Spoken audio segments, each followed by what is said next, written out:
Oke, terima Ya, kasih. Assalamualaikum warahmatullahi wabarakatuh dan selamat malam Bapak Ibu guru hebat semuanya. selamat malam. Oke, selamat malam. Ya, malam ini kita akan melaksanakan webinar ya. Ini webinar pertama yang dilakukan oleh SMK Negeri 6 Samarinda terkait dengan budaya positif di sekolah. Ini adalah salah satu bentuk aksi nyata yang kami lakukan di sini. Saya, Pak Purwanto dan Pak Dwi Handoko adalah calon guru penggerak angkatan 10 dan ini kami buat salah satu bentuk untuk aksi nyata yang harus kami tunaikan gitu ya. Dan ini tidak hanya sekedar aksi nyata, Ya, ini juga sebagai bentuk pemahaman kami terkait dengan materi budaya positif. Sebelum memulai kegiatan malam ini, alangkah baiknya kita berdoa supaya kita mendapatkan kemudahan untuk menerima ilmu yang disampaikan malam ini. Berdoa menurut agama atau kepercayaan masing-masing, berdoa kami persilahkan.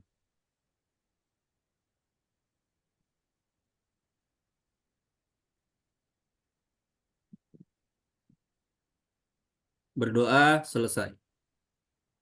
Mungkin kita akan menyanyikan lagu Indonesia Raya diminta untuk Bapak Ibu guru hebat sekalian untuk berdiri dalam posisi sempurna.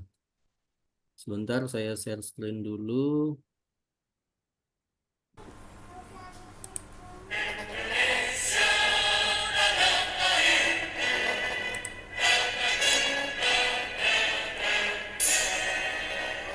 Di sana aku berdiri, jadi pandu ibuku. Indonesia kebangsaanku, bangsa dan tanah airku. Marilah kita berseru, Indonesia bersatu. Hiduplah tanahku, hiduplah negeriku, bangsaku, rakyatku semuanya. Bangunlah jiwanya, bangunlah badannya untuk Indonesia Raya. Indonesia Raya, merdeka, merdeka, tanahku, negeriku yang kucinta. Indonesia Raya, merdeka, merdeka, hiduplah Indonesia Raya. Indonesia Raya, merdeka, merdeka, tanahku, negeriku yang kucinta. Indonesia Raya, merdeka, merdeka, hiduplah Indonesia Raya.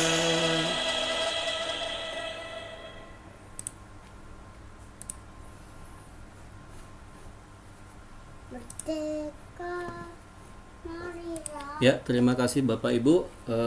Untuk malam ini akan ada 3 pemateri, yaitu saya sendiri, Heri Setiohadi, lalu nanti di pemateri kedua ada Bapak Dwi Handoko, beliau adalah guru bimbingan konseling, dan yang ketiga nanti ada Pak Purwanto, beliau adalah guru dari kejuruan.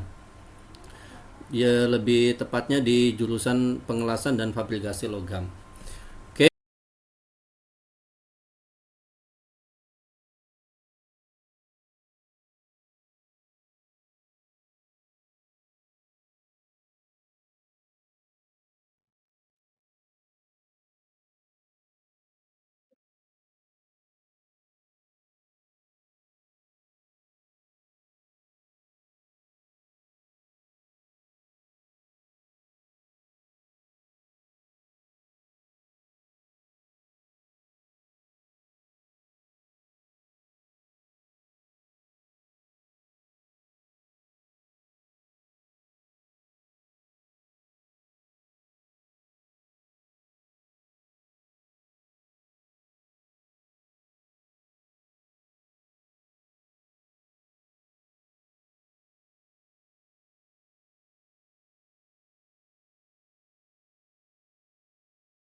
Oke, Bapak Ibu sudah jam 20.00. Pak Dwi, Pak Pur, izin kita mulai dan saya coba record ya. Siap, Mas Heri. Recording in progress. Oke, terima Siap. kasih. Assalamualaikum warahmatullahi wabarakatuh dan selamat malam Bapak Ibu guru hebat semuanya. Selamat malam. Oke, selamat malam. Ya, malam ini kita akan melaksanakan webinar ya. Ini webinar pertama yang dilakukan oleh SMK Negeri 6 Samarinda terkait dengan budaya positif di sekolah. Ini adalah salah satu bentuk aksi nyata yang kami lakukan di sini. Yang berikutnya materi yang akan disampaikan oleh Bapak Dwi Handoko. Kepada Pak Dwi Handoko kami persilahkan untuk menyampaikan materi. Oke, siap. Terima kasih, Pak.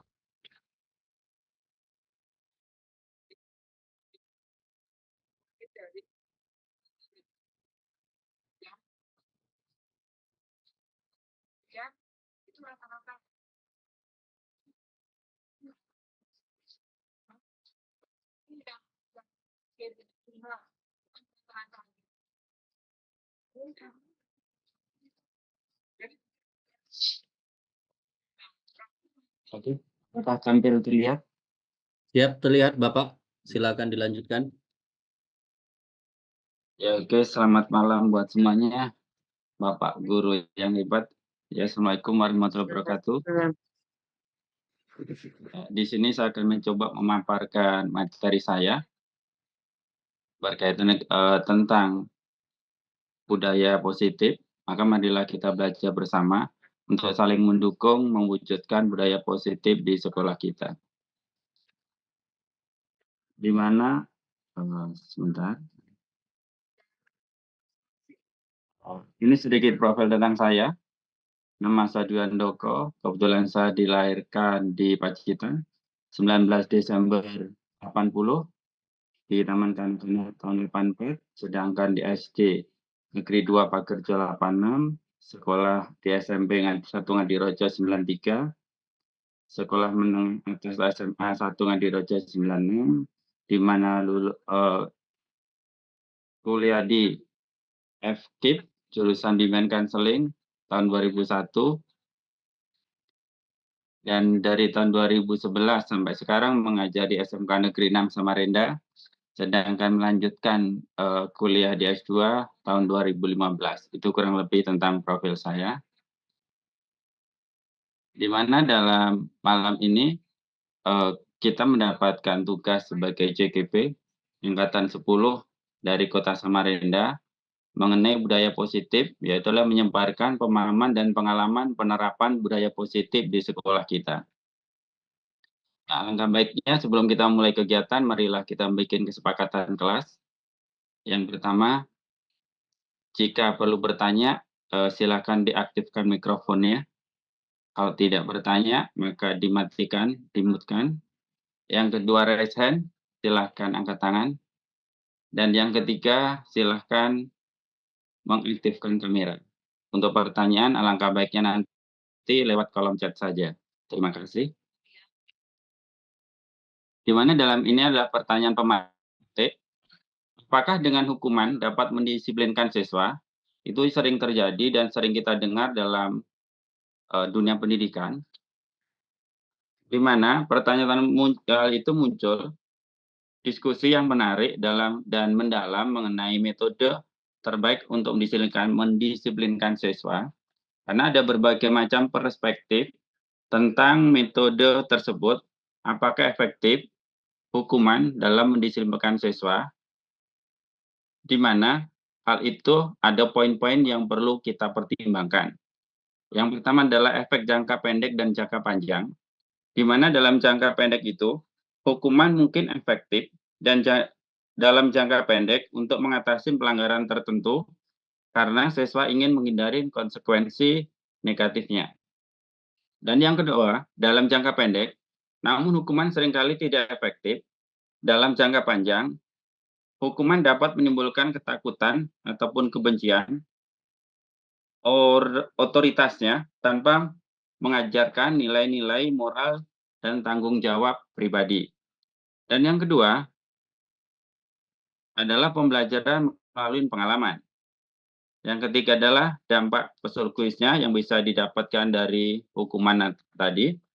Yang keempat dalam penerapan hukuman yang bijaksana dapat memberikan suatu konsistensi dan penjelasan. Dan yang kelima alternatif hukuman sebagai restorasi justice dan yang kedua adalah pengembangan karakter. Jadi dapat disimpulkan bahwa hukuman dapat mendisiplinkan siswa dalam beberapa situasi, terutama jika diterapkan dengan bijaksana dan adil. Namun, untuk mencapai suatu disiplin yang berkelanjutan dan membangun karakter yang baik, kombinasi antara penguatan positif, pendidikan karakter, dan pendekatan yang menghormati martabat siswa sering kali lebih efektif. Di mana dengan memahami kebutuhan dan konteks masing-masing siswa, juga penting dalam menentukan pendekatan yang terbaik dalam mendisiplinkan siswa. Itu salah satu hal yang bisa kita gali dari apakah dengan hukuman dapat mendisiplinkan siswa. Di mana dalam konsep utama modul budaya positif yang kita pelajarin, di sini adalah tentang perubahan paradigma belajar, yang kedua tentang disiplin positif itu sendiri, yang ketiga kebutuhan dasar manusia, dan yang keempat motivasi perilaku manusia, yang kelima adalah posisi kontrol restitusi, yang keenam adalah keyakinan kelas, dan yang ketujuh adalah segitiga restitusi.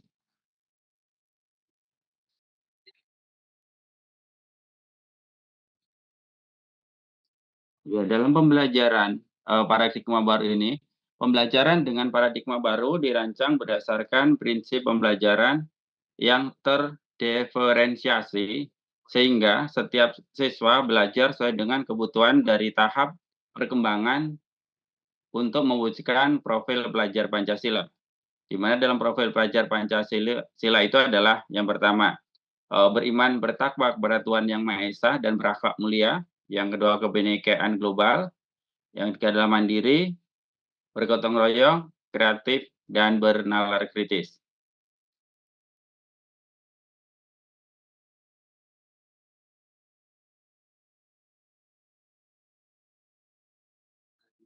Dalam disiplin positif ini, bisa kita jelaskan adalah dalam budaya ini kita makna kata disiplin dikmanain menjadi suatu ataupun suatu yang dilakukan seseorang pada orang lain untuk mendapatkan kepatuhan, mendapatkan kepatuhan di mana itu kita cenderung berhubungan dengan kata disiplin dengan kata yang tidak nyaman.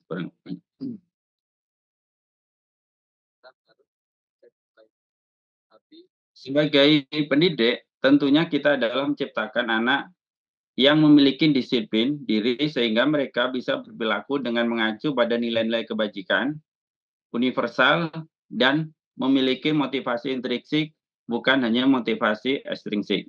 Di mana dalam disiplin positif itu merupakan salah satu cara penerapan disiplin yang bertujuan untuk menumbuhkan kesadaran serta memberdayakan anak untuk melakukan sesuatu tanpa suguhkan ancaman maupun hukuman.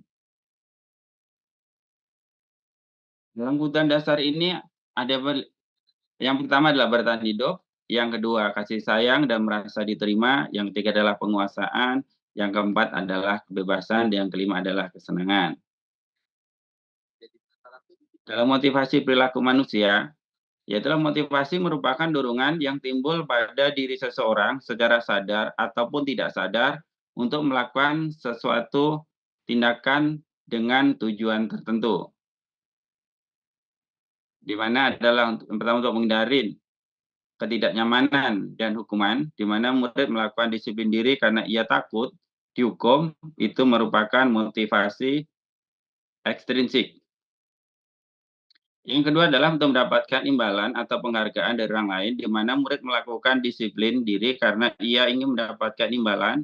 Ini merupakan motivasi ekstrinsik juga. Yang berikutnya adalah menghargai nilai-nilai kebajikan diri sendiri. Murid melakukan disiplin diri karena sadar akan nilai kebajikan. Ini yang kita harapkan dalam murid kita. Di mana menurut Ki Hajar Dewantara dengan kata merdeka, merdeka itu dapat diartikan adalah tidak hanya terlepas dari perintah, akan tetapi juga buat memerintah diri sendiri. Menurut Ki Hajar Dewantara dengan pemikiran, konsepsi keteladanan, sikap merdeka. Konsep disiplin dengan identitas gagal, di mana adalah sini adalah hukuman, di mana hukuman itu adalah menyakitkan, tidak nyaman, murid takut, memaksa, murid menyembunyikan kesalahan, murid menjadi rendah diri. Sedangkan penghargaan tidak efektif, merusak hubungan sifat iri atau sifat iri. Yang ketiga adalah mematikan kreativitas, menciptakan persaingan di kelas, merampas hak dalam menghargai dirinya sendiri. Sedangkan dalam konsep disiplin dengan identitas kasus, di mana adalah konsekuensi, yaitu adalah menguatkan jangka pendek, perlu monitoring berkelanjutan, stimulus ataupun respon. Yang berikut adalah murid menghormati peraturan. Yang berikut adalah kehilangan waktu untuk merenungin kesalahan. Sedangkan dalam restitusi ini adalah murid bertanggung jawab untuk perilakunya. Dengan apa dilakukan, maka murid akan bertanggung jawab dengan kesalahannya, maka dia siap menyelesaikannya. Yang berikut adalah fokus memecahkan masalah jangka panjang. Murid menghormati dirinya dan orang lain. Teori kontrol diri memegang kontrol, di mana murid bersemangat memperbaiki kesalahannya.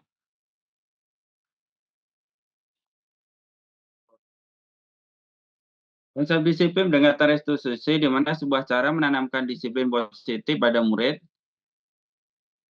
di mana pengertian restitusi itu adalah suatu proses menciptakan kondisi bagi murid untuk memperbaiki kesalahan mereka, sehingga mereka bisa kembali pada kelompok mereka dengan karakternya lebih kuat. Gusen 2004, di mana dalam ciri-ciri restitusi tersebut, yaitu adalah yang pertama adalah bukan menebus kesalahan, namun belajar. Yang kedua adalah dari kesalahan itu dia memperbaiki hubungan tawaran bukan paksaan. Dan yang keempat yang ketiga adalah menuntun untuk melihat ke dalam diri mencari kebutuhan dasar yang mendasari tindakan yang dia lakukan. Dan yang keempat adalah fokus pada karakter bukan tindakan. Di mana adalah menguatkan pada fokus pada solusi untuk menyelesaikan suatu permasalahan yang dihadapi dari siswa tersebut. Sedangkan perbedaannya di sini ada contoh kasus di mana siswa sering tidak mengerjakan PR. Kalau dari segi hukuman, guru menghukum siswa tersebut hormat bendera selama 10 menit, guru marah dan murid menjadi takut. Karena hukuman adalah membuat siswa menjadi takut. Sedangkan konsekuensi sini, guru memberikan konsekuensi untuk mengerjakan PR-nya saat istirahat atau dikerjakan sebanyak 3 kali lipat. Guru tegas dan siswa menghormati peraturan. Sedangkan dari restitusi, guru menanyakan keyakinan kelasnya tentang dirinya dan membantu siswa menyelesaikan masalahnya. Guru terbuka kepada siswa menghormati dirinya dan orang lain. Nah, di sini ada beberapa contoh tugas perbedaan, hukuman, dan konsekuensi. Di mana ada tindakan guru dan di sini apakah dia termasuk hukuman ataupun konsekuensinya. Sini adalah mencatat 10 kali di dalam buku kalimat, saya tidak akan terlambat lagi karena terlambat ke sekolah. Yang kedua adalah lari mengelilingi lapangan basket 2 kali karena terlambat hadir di sekolah. Murid diminta push up 15 kali karena tidak menggunakan masker ke sekolah. Sebagai ada contoh tindakan lagi adalah mengganti kertas tugas temannya yang telah dicoret-coret. Membersihkan tumpahan air di meja tulis karena tersenggol pada saat belajar.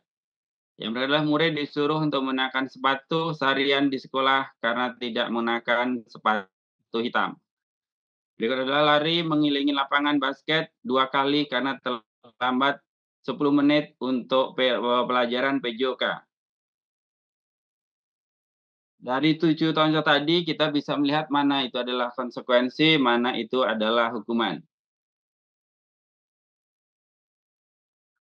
Ini dapat dilihatin di mana mencatat dan seterusnya adalah merupakan suatu hukuman, di mana meliling lapangan pakai adalah hukuman, push up termasuk dalam hukuman, mengganti berarti tanggung jawab adalah konsekuensinya, membersihkan tumpahan air di meja tadi adalah suatu konsekuensi, disuruh mengenakan sepatu seharian adalah hukuman, lari meliling lapangan 2 kali karena terlambat sebagai konsekuensi yang sudah disepakati.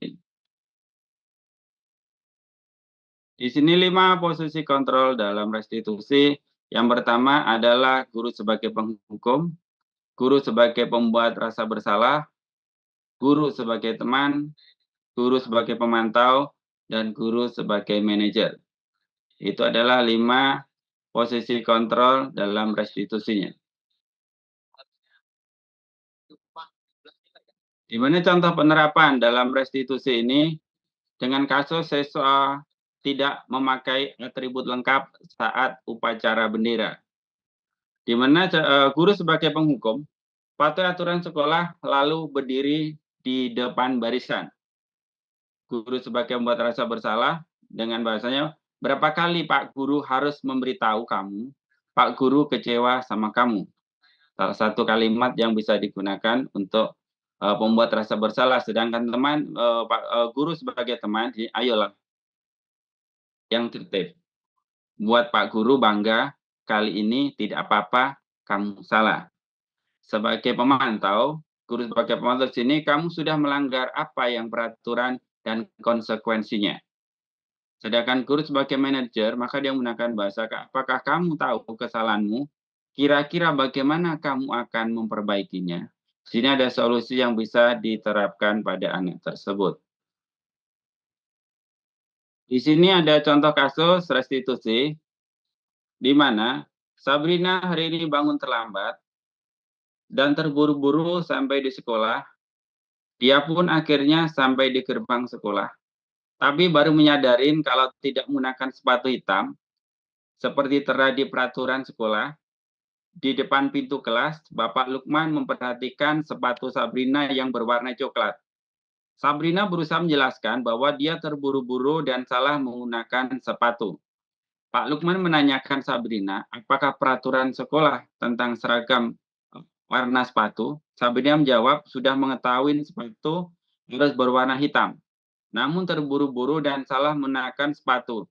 Selain tidak memungkinkan kembali pulang karena rumahnya jauh sekali, Pak Lukman tetap bersikeras pada peraturan yang berlaku dan mengatakan kamu sudah melanggar peraturan sekolah, kamu salah, sudah terlambat, setelah pula warna sepatunya segera buka sepatumu kalau tidak bisa menggunakan warna sepatu sesuai dengan peraturan. Nah, di sini ada pertanyaan yang bisa kita jawab sebagai 5 poin tadi, apakah guru sebagai pembuat rasa bersalah, penghukum, sebagai teman, ataupun sebagai manajer. Dalam kasus di atas, sikap posisi apakah yang diambil oleh Pak Lukman? Jelas dalam posisi itu adalah Pak Lukman sebagai penghukum, dikarenakan Pak Lukman terlihat tegas dan Pak Lukman tetap bersikeras dengan peraturan yang berlaku dengan mengatakan, ya sudah, kamu sudah melanggar peraturan sekolah, kamu salah, sudah terlambat, salah pula warna sepatunya. Segera buka sepatumu, kalau tidak bisa mengenakan warna sepatu sesuai peraturan. Tidak kamu telah melanggar peraturan sekolah, kalau tidak sanggup ambil sepatu di rumah dan diantar sepatu ke sekolah, ya sudah, kamu tidak bersepatu seharian, sekarang copot sepatumu dan silahkan belajar tanpa sepatu seharian. Itu adalah salah satu kalimat penghukum yang disampaikan oleh Pak Lukman dalam menghadapi kasusnya Sabrina. Di sini apabila Pak Lukman mengambil posisi seorang manajer, apa yang akan dikatakan? Pertanyaan-pertanyaan seperti apakah yang akan diajukan ke Sabrina? Di sini jika Pak Lukman mengambil posisi sebagai manajer dan berfokus pada menstabilkan identitas, memvalidasi tindakan, dan menanyakan keyakinan Sabrina, ada beberapa hal yang bisa dilakukan oleh Pak Lukman ya. Dalam menstabilkan identitasnya, Pak Lukman menyampaikan Sabrina, saya tahu kamu adalah siswa yang disiplin dan biasanya selalu mematuhi peraturan sekolah. Apakah ada sesuatu yang terjadi pagi ini yang membuatmu terlambat dan lupa mengenakan sepatu hitam? Untuk menanyakan bagaimana perasaanmu tentang kejadian ini. Di mana dengan validasinya sebut Pak Lukman karena sebagai berperan sebagai manajer, saya mengerti bahwa kamu terburu-buru dan akhirnya salah mengenakan sepatu. Kita semua bisa melakukan kesalahan, terutama kita ketika terburu-buru. Dan dia bisa mengajukan satu pertanyaan, bisakah kamu menceritakan lebih lanjut tentang apa yang membuatmu terburu-buru ini? Apakah hal ini atau hal lain yang terjadi yang perlu saya ketahui? Dan sedangkan dalam menanyakan keyakinannya, ucapan yang bisa disampaikan Pak Lukman yaitu saya tahu kamu memahami pentingnya mematuhi peraturan sekolah dan saya menghargai kamu berusaha keras untuk datang ke sekolah meskipun ada hambatan. Adapun pertanyaan yang bisa disampaikan kepada Sabrina yaitu mengapa menurutmu peraturan tentang warna sepatu itu penting bagi sekolah kita, ataupun bagaimana kamu berencana untuk memastikan kejadian seperti ini tidak terulang di masa yang akan datang.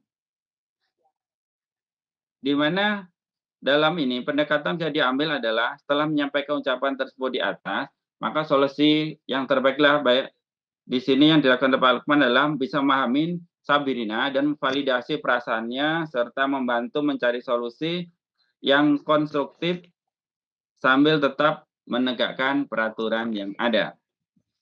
Itu kurang lebihnya seperti itu yang bisa kita ambil dari kasus tadi. Dalam keyakinan kelas ini, mengapa keyakinan kelas dan mengapa tidak peraturan kelas?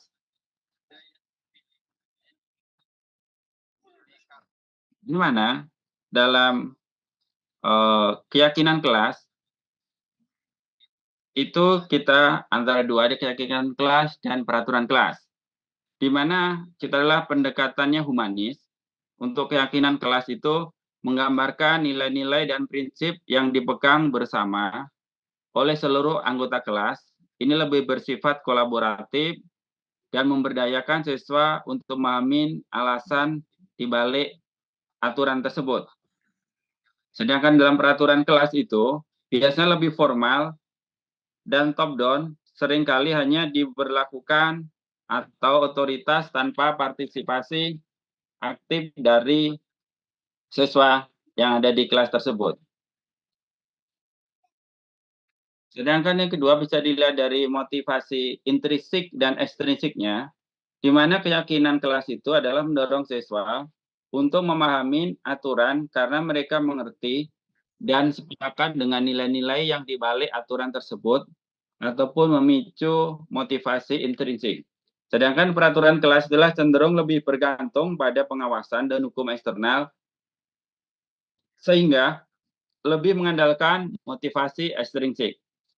Sedangkan dalam pengembangan karakternya, keyakinan kelas itu membantu siswa mengembangkan pemahaman dan kesadaran moral yang lebih mendalam. Kalau dalam peraturan kelasnya berkaitan dengan karakter, dia lebih fokus pada kepatuhan terhadap aturan tanpa selalu memperhatikan pengembangan karakter ataupun pemahaman moral siswa.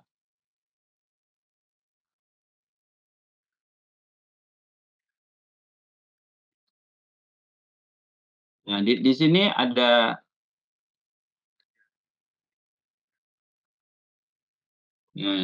mengapa kita memiliki peraturan tentang penggunaan helm pada saat mengendarai kendaraan roda 2 ataupun motor? Dan yang kedua adalah mengapa kita memiliki peraturan tentang menggunakan masker dan mencuci tangan setiap saat?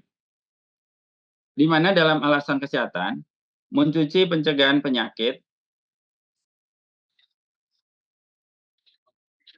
mencuci tangan secara rutin dapat mencegah penyebaran penyakit seperti penyakit menular, flu, diare, dan lain sebagainya. Sedangkan untuk penggunaan maskernya di sini adalah dapat mengurangi penyebaran penyakit pernapasan. Yang kedua dapat mengendalikan wabah, karena dengan mencuci itu mengurangi resiko ataupun infeksi yang ada di rumah sakit atau sekitar kita.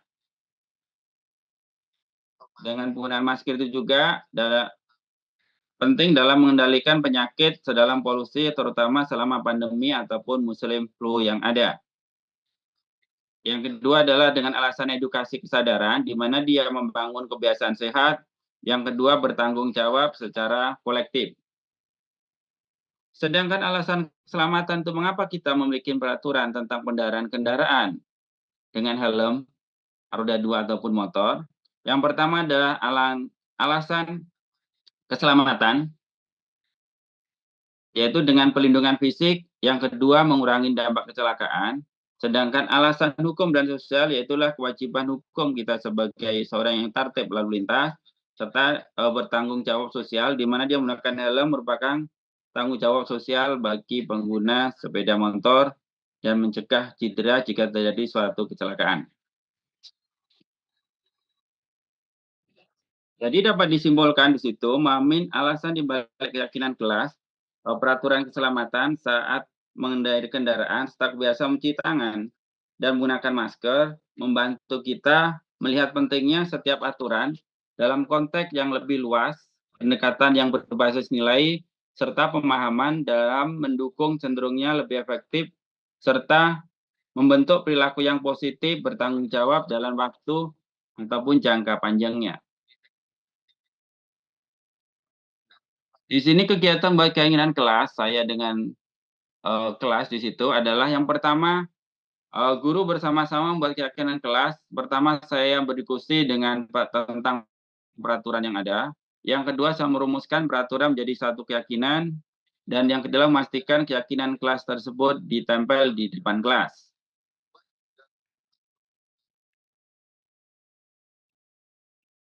Keyakinan kelas yang bikin sini adalah yang pertama adalah siswa hadir di kelas tepat pada waktunya. Yang kedua, saling menjaga kebersihan dan keindahan. Yang ketiga adalah belajar dengan antusias sehingga dapat menimbulkan suatu semangat dan percaya diri. Perilaku sopan santun dan saling menghargai satu sama lain, dilarang menyalakan handphone di dalam kelas, serta menjaga dan meletakkan barang sesuai dengan tempatnya. Itulah salah satu kesepakatan kelas yang kita bikin bersama dengan siswa. Oke, dari sinilah bagaimana membantu suatu keyakinan kelas. Di sini yang pertama saya lebih abstrak dari peraturan. Yang kedua berupa pernyataan universal, dibuat dalam bentuk positif, sedikit saja agar mudah diingat, sesuai dengan kondisi kelas dan sekolah agar mudah diterapkan, serta semua warga sekolah insya Allah dilibatkan saat membuat keyakinan kelas tersebut. Ini dalam segitiga restitusi, yang seperti saya sampaikan di awal, yang pertama menstabilkan identitas, yang kedua validasi tindakan yang salah, yang ketiga adalah menanyakan keyakinan. Nah, ini adalah ada contoh segitiga restitusi yang kami terapkan di sekolah.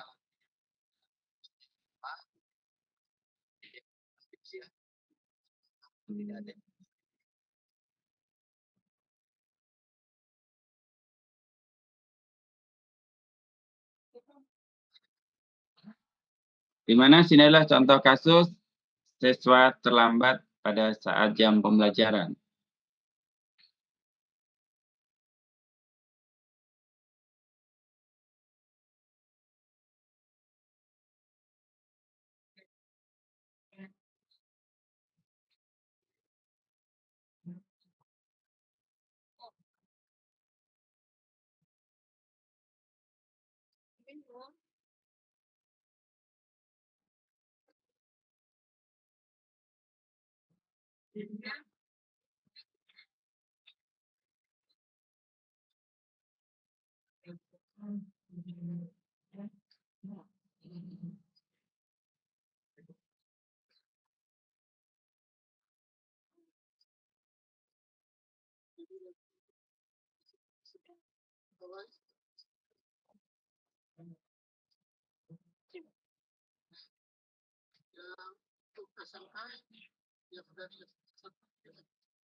Jadi saya percepat.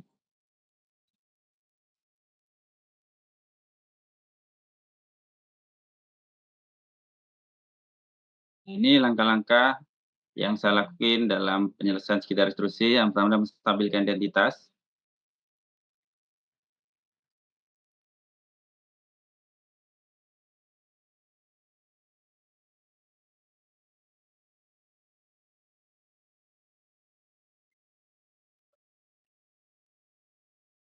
Di sini kita menanyakan alasannya mengapa dia terlambat. Dan semua memvalidasi tindakan, dimanakan tentang statementnya seperti apa, kenapa dia melakukan hal tersebut.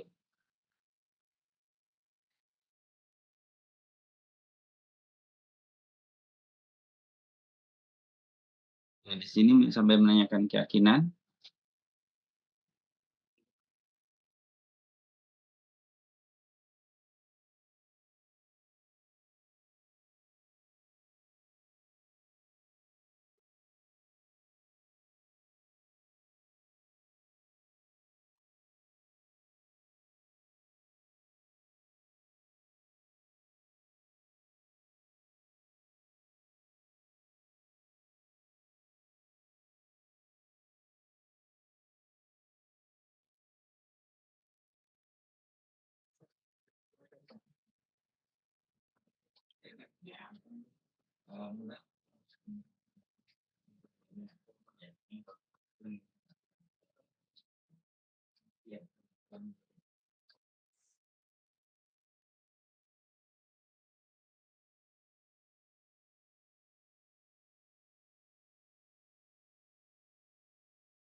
Di sini adalah dalam penerapan program disiplin positif, hendaknya guru memiliki standar kepribadian, profesional, dan sosial yang baik, di mana guru mampu berefleksi pada posisi kontrolnya saat ini, yaitu bagaimana perjalanan dirinya sebagai seorang imam atau sebagai seorang posisi manajer yang menuntun murid-muridnya menjadi insan yang lebih mandiri, merdeka, dan bertanggung jawab.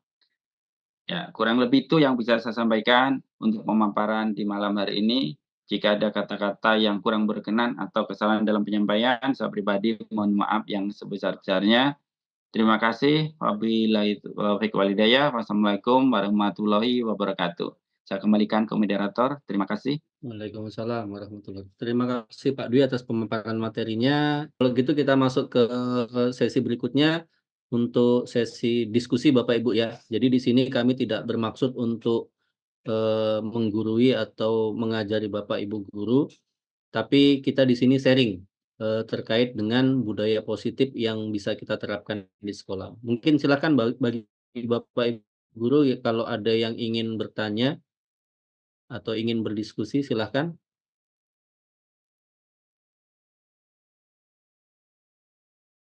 Boleh raise hand.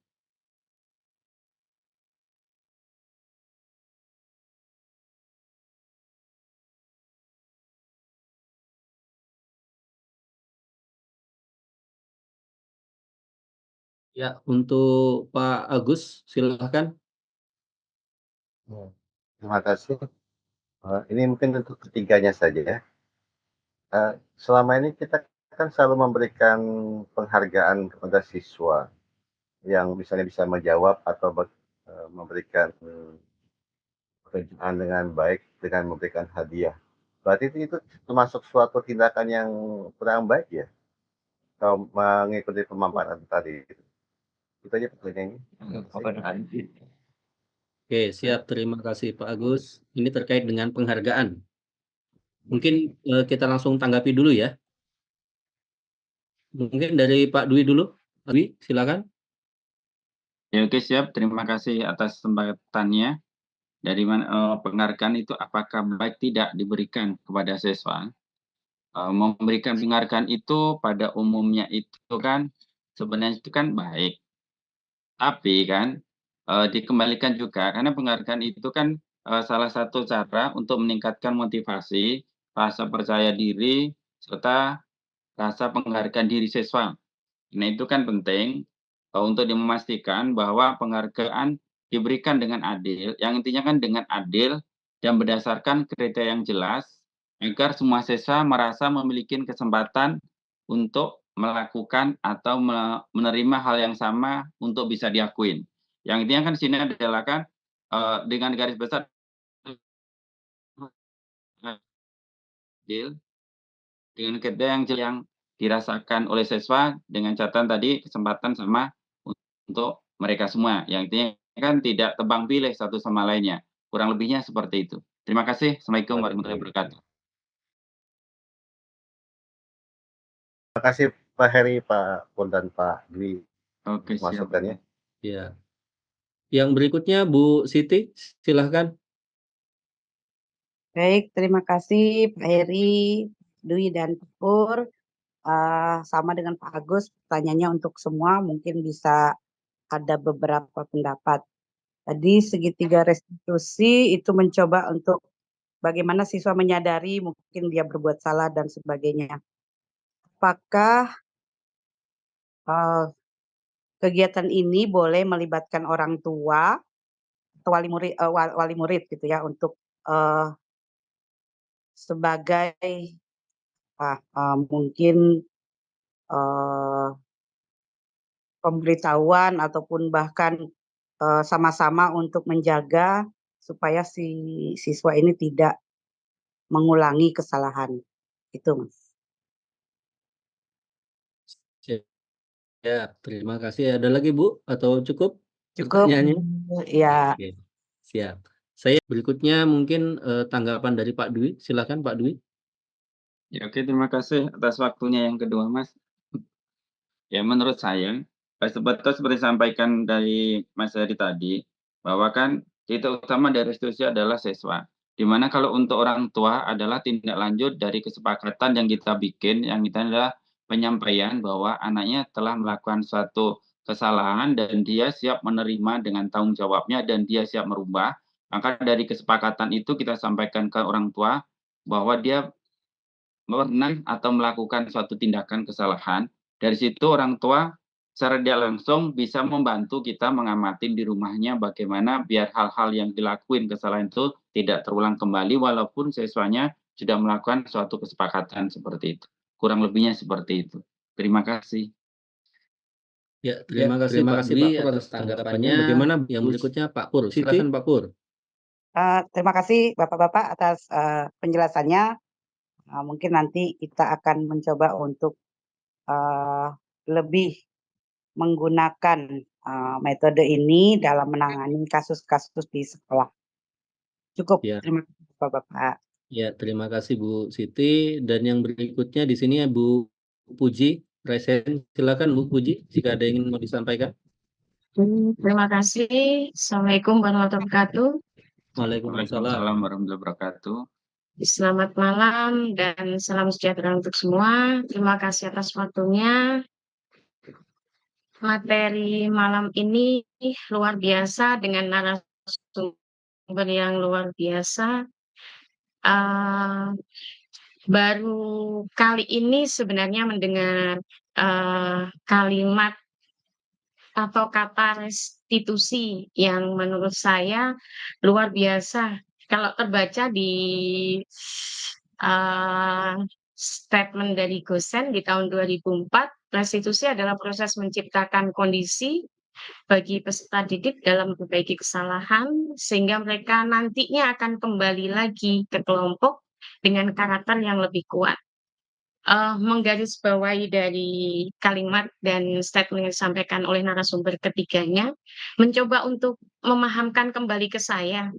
Berarti 3 kegiatan atau 3 tahapan yang menurut saya yang pertama itu hukuman, yang kedua konsekuensi, dan ketiga restitusi, itu sebenarnya 3-tiganya bisa diberlakukan. Hanya saja efeknya beda dan penekanannya beda, yang nantinya harapannya sebenarnya restitusi yang lebih dikembangkan. Apakah begitu ya? Ini dalam kacamata saya, kalau ini salah mungkin bisa diperbaiki sehingga pemahaman saya akan lebih pas terkait dengan materi malam ini. Terima kasih. Assalamualaikum warahmatullahi wabarakatuh. Waalaikumsalam warahmatullahi wabarakatuh. Nah, untuk kali ini Pak Dwi mengawali untuk menjawab. Di-unmute, Pak. Oke, sorry. Ini sambil jam 11, Pak. Ya, oke, terima kasih Bu atas pertanyaannya dari yang Ibu sampaikan tadi. Untuk restitusi itu kan lebih bagus kalau menurut saya pribadi Bu ya. Karena di sini adalah menciptakan suatu kondisi bagi murid untuk memperbaiki kesalahan mereka. Sehingga murid tersebut bisa kembali pada kelompok mereka dengan karakter yang lebih kuat. Yang artinya kan dia bisa merubah perilakunya.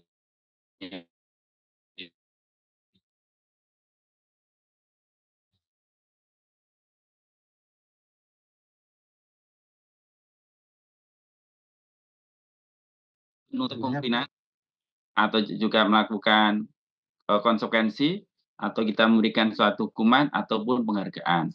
Yang penting itu tidak melebihi batas dari yang ada. Yang penting dalam proses melebihi batas itu adalah masih standar humanis. Karena dalam prosesnya berbagi praktek baik dalam budaya positif sekolah ini adalah bagaimana kita sebagai seorang guru adalah berpihak pada murid. Yang intinya seperti itu, Bu, ya. Jadi kan tiga-tiga ini adalah bagus, tapi lebih bagus kalau pribadi saya restitusi. Tapi kalau tiga-tiga dijalankan boleh, tapi sesuai dengan batas kemampuan yang ada, sesuai dengan kondisional yang ada, seperti itu, Bu, ya. Oke, itu aja dari saya. Terima kasih. Assalamualaikum warahmatullahi wabarakatuh. Ya, terima kasih Pak Pur. Bagaimana Bu Puji? Saya juga izin. Siap. Terima kasih. Bersama kita akan coba untuk menjalankan yang terbaik. Terima Ya. kasih. Ya, mungkin ada lagi Bapak Ibu. Untuk link sertifikat nanti akan saya kirim, tapi masih berupa linknya. Untuk Bapak Ibu di luar lingkup SMK Negeri 6 nanti bisa dicek link sertifikatnya 1 atau 2 hari ke depan. Paling lambat hari Kamis lah.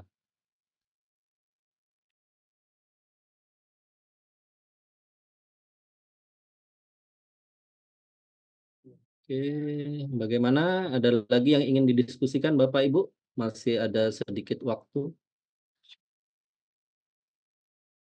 Mungkin Persilahkan. saya menanyakan kepada Pak Dwi ya. Tadi cukup banyak keyakinan kelas dan kesepakatan kelas yang dimana mungkin Pak Dwi mengajar lebih dari satu kelas begitu.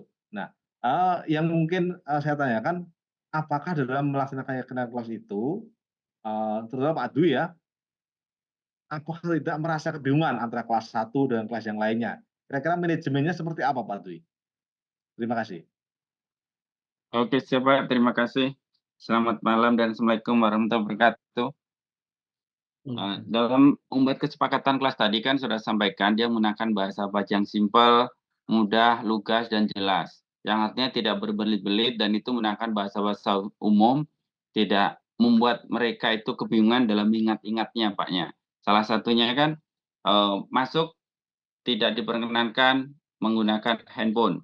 Itu kan bahasa yang paling simpel dan paling mudah dimengerti, baik itu kalangan anak-anak maupun orang dewasa. Salah satunya gitu. Nah, masuk menggunakan bahasa, intinya kan bukan salam, seperti itu. Kan itu simpel semua dan paling mudah untuk dilakuin. Dan biasanya pada saat masuk kelas itu berdoa sebelum dan sesudah, bertegur sapa dan bersalam. Itu kan hal yang paling mudah dan paling simpel, Paknya. Jadi dalam manajemen kita biar tidak mudah lupa, maka kita menggunakan bahasa-bahasa yang paling umum, yang paling mudah, yang tidak berbelit-belit sehingga kita lebih mudah mengingat dalam proses kesempatan kelas yang ada. Kurang lebihnya seperti itu, Bapak. Terima kasih. Assalamualaikum warahmatullahi wabarakatuh. Baik, terima kasih Pak Dwi. Jadi dapat saya tekankan tadi menggunakan bahasa-bahasa yang mudah yang dipahami oleh siswa sesuai dengan tingkat perkembangannya, mungkin dari tingkat SD, SMP, maupun tingkat pendidikan menengah. Terima kasih Pak Dwi atas pencerahannya. Sip.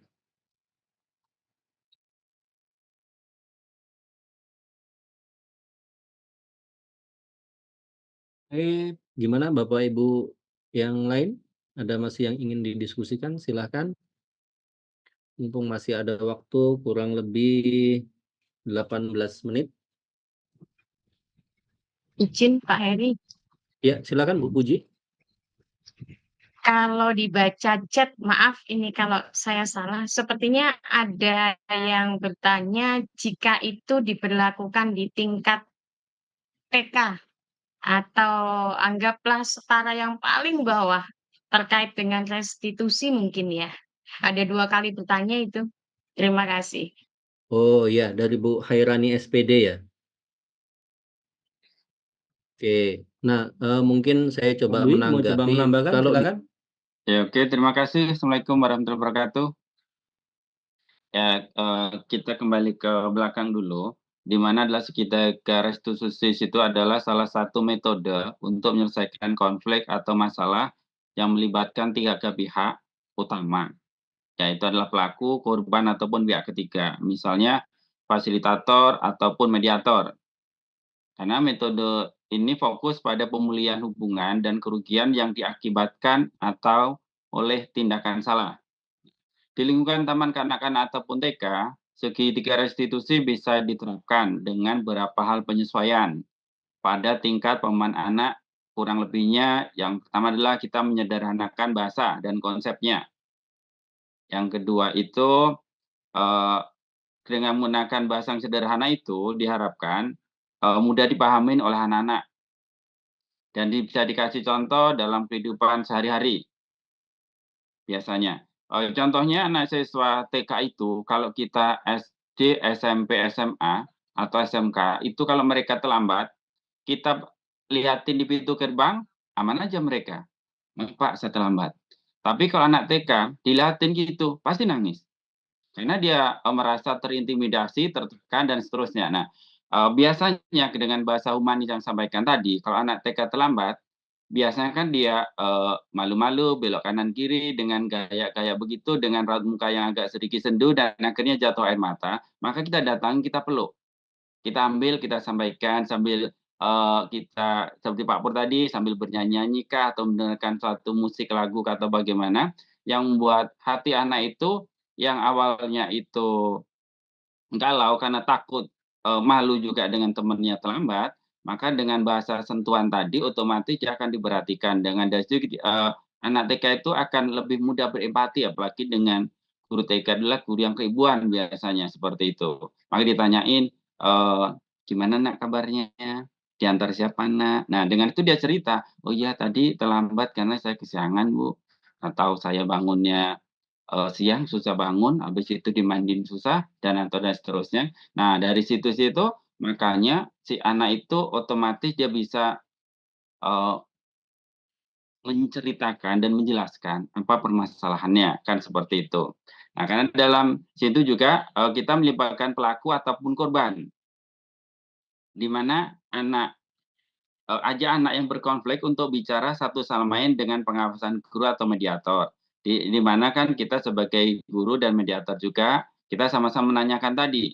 Nah, di situ kan dengan mendorong anak-anak untuk mengungkapkan perasaannya dengan kata-kata yang sederhana, karena anak TK itu dengan bahasa yang lembut, ini yang lebih slow, lebih soft, otomatis mereka akan bisa menyampaikan. Dan berilah kesempatan kepada anak tersebut untuk mengakuin kesalahannya atau menawarkan cara untuk memperbaikinya. Nah, contoh tadi kesiangan, tadi malam jam berapa tidurnya nak? Oh jam segini nak. Baguskah itu nak? Nah dia menceritakan sendiri. Nah kalau gitu, kalau tidak bagus bagaimana? Nah dia akan berpikir mindsetnya untuk merubah yang tadi begadang malam, mungkin anak TK-nya nonton drakor kah, mungkin senang dengan ibunya, akhirnya terbawa, akhirnya bangunnya kesiangan seperti ibunya. Di situ juga kita mengajarkan empati dan kepedulian salah satunya kan. Karena kita sebagai seorang guru bisa mengajarkan anak-anak untuk memahami bagaimana perasaan orang lain ketika mereka mendapatkan suatu gangguan atau masalah. Dengan begitu, diharapkan si anak tersebut tidak merasa tertekan dan terintimidasi. Kan gitu, Bu, ya. Nah, dengan penerapan yang tepat, segitiga restitusi dapat membentuk ataupun membantu anak TK belajar menyesuaikan konflik dengan cara yang positif dan membangun serta mengembangkan keterampilan sosial dan emosional yang penting untuk masa depan mereka. Kadang kan dalam proses restitusi itu kita tidak tahu kalau itu kita menjalankan, tapi ternyata kita bisa melakukan dengan hal itu walaupun itu dengan 3 hal kita bisa secara tidak langsung kita kadang dengan 1 atau 2 saja sudah selesai seperti itu kan, Bu, nggak harus dengan 3-tiganya. Karena sesuai dengan konflik permasalahan yang ada, itu akan menentukan bagaimana teknik trik kita dalam menyelesaikannya. Kurang lebih seperti itu. Terima kasih, Bu-nya. Ya, terima kasih Pak Dwi, Pak Pur, dan terima kasih juga Bu Puji sudah membantu mengingatkan dan terkait. Semoga Bu Hairani tadi bisa menangkap dan nanti juga bisa disebarkan itu. Oke, satu pertanyaan lagi dari Pak Firmus Iwan untuk menutup kegiatan kita malam ini. Silakan Pak Firmus. Ini selamat malam. Selamat malam, Ya, Pak. malam, Bapak. Saya mau nanyakan kalau segitiga restitusi itu yang paling tepat untuk anak usia SMP. Restitusi itu yang paling tepat untuk anak SMP itu bagaimana, Pak? Diharapkan untuk anak SMP. Nah, terima kasih, Pak. Itu saja. Oke, siap. Terima kasih Pak Firmus. Bisa. Saya terima kasih Pak Pur. Yang terakhir Pak Dwi memberikan tanggapan, silakan. Ya, oke, terima kasih untuk tanggapan yang terakhir. Karena waktunya tinggal 2 menit, jadi nggak banyak-banyak juga. Karena disampaikan tadi, segitiga restitusi ini adalah konsep yang sering digunakan dalam pendidikan untuk membantu siswa memahami konsekuensi dan tindakan mereka yang bertanggung jawab tentang perilakunya. Di mana dalam tindakan restitusi tadi ada 3 hal yang adalah stabilkan anak atau stabilkan identitas, di mana ini adalah tahap pertama di mana anak dibantu untuk merasa tenang dan siap untuk berpikir jernih. Karena ini penting agar anak tidak merasa terancam ataupun terlalu emosional saat berbicara tentang perilakunya. Sedangkan tanyakan validasi tindakan atau menanyakan apa yang terjadi, di sini anak diminta untuk menceritakan apa yang terjadi dari sudut pandangnya. Ini memberi anak kesempatan untuk menjelaskan situasi yang didengarkan. Dari validitas tindakan atau menanyakan keyakinan sini atau restitusinya, tahap ini melibatkan membuat rencana untuk memperbaiki kesalahan dan mencegah perilaku yang sama di masa depan anak tersebut. Karena anak diajak untuk berpikir tentang bagaimana cara menebus kesalahan dan membuat keputusan yang lebih baik dari waktu berikutnya. Karena untuk anak SMP, segitiga restitusi dapat dijelaskan dengan cara sesuai dengan usia mereka. Contoh kasusnya yang paling simpel adalah jika terjadi seorang siswa ketahuan berbicara dengan teman sekelasnya atau saat guru sedang mengajar. Dalam menyetabilkan adalah guru mengajak siswa tersebut untuk duduk di luar kelas atau di tempat yang tenang. Dan guru memberikan waktu berapa menit bagi siswa untuk menenangkan dirinya. Dan untuk menanyakan apa yang terjadi, guru apa yang terjadi di saat pelajaran berlangsung. Siswanya, saya berbicara dengan teman saya karena saya tidak mengerti materi yang diajarkan guru tersebut. Di mana dalam restitusinya itu, guru menanyakan apa yang bisa kamu lakukan untuk memperbaiki situasi tersebut. Siswanya akan menjawab, saya bisa minta maaf pada guru dan kelas karena telah mengganggu pelajaran yang diajarkan. Nah, guru menanyakan juga ide apa yang bagus, apakah ada cara lain yang kamu bisa mengerti dari pelajaran tentang kamu mengganggu temannya. Maka siswa tersebut kemungkinan bisa melakukan adalah saya bisa mengangkat tangan dan bertanya kepada guru untuk meminta bantuan setelah pelajaran selesai.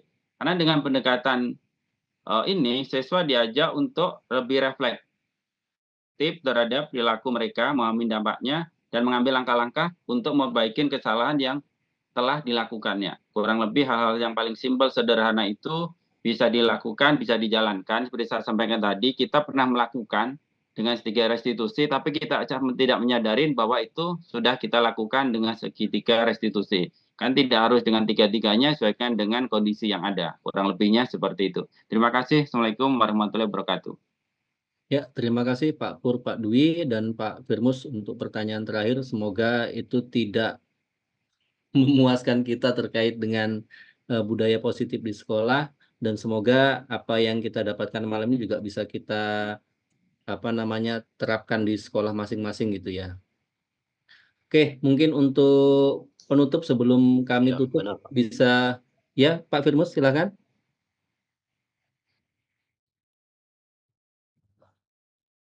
Ya, Pak. Nah, pas. Oke, Terima siap. kasih, Pak. Itu Mungkin sudah nanti sangat kalau jelas. ini bisa Mungkin nanti dikontak kalau memang untuk diskusi lebih lanjut ya, bisa saja. Ya, terima kasih. Bisa di open cam mungkin untuk kami buatkan terima kasih. sedikit bentuk laporan nanti supaya bisa ada dokumentasinya gitu ya. Silakan open cam. Ini untuk yang pertama. Oke, ini slide yang pertama. Untuk slide yang kedua, belum ada yang open cam. Oke. Slide yang ketiga masih juga belum ada. Ya, nggak apa-apa. Yang penting sudah muncul ininya. Dan yang terakhir, ini yang terakhir. Oke, terima kasih. Jadi itu yang bisa kami sampaikan terkait aksi nyata kami bertiga sebagai calon guru penggerak Angkatan 10. Dan semoga juga bisa menginspirasi teman-teman untuk mengikuti kegiatan guru penggerak di angkatan berikutnya. Walaupun tidak menjadi guru penggerak, itu tidak membatasi kita untuk menjadi guru yang bisa menggerakkan komunitas dan sekolah kita.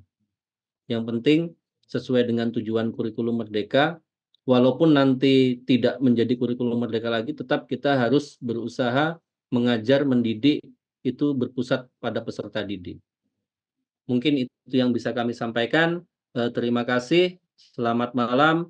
Salam bahagia Bapak Ibu guru hebat, dan semoga kita bisa menerapkan kurikulum merdeka semerdeka-merdekanya dengan tidak melupakan budaya positif di sekolah. Terima kasih. Assalamualaikum Iya. warahmatullahi wabarakatuh. Waalaikumsalam warahmatullahi wabarakatuh. Terima kasih semuanya. Terima kasih, selamat malam. Malam Bapak, silakan. Malam Bapak.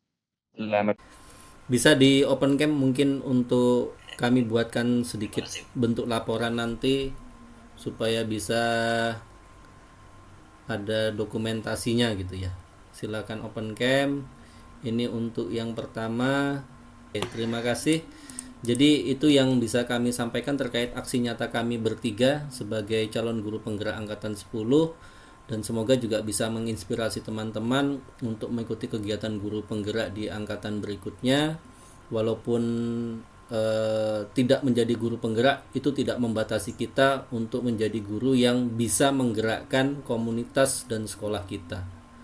Yang penting sesuai dengan tujuan kurikulum merdeka, walaupun nanti tidak menjadi kurikulum merdeka lagi, tetap kita harus berusaha mengajar, mendidik, itu berpusat pada peserta didik. Mungkin itu yang bisa kami sampaikan.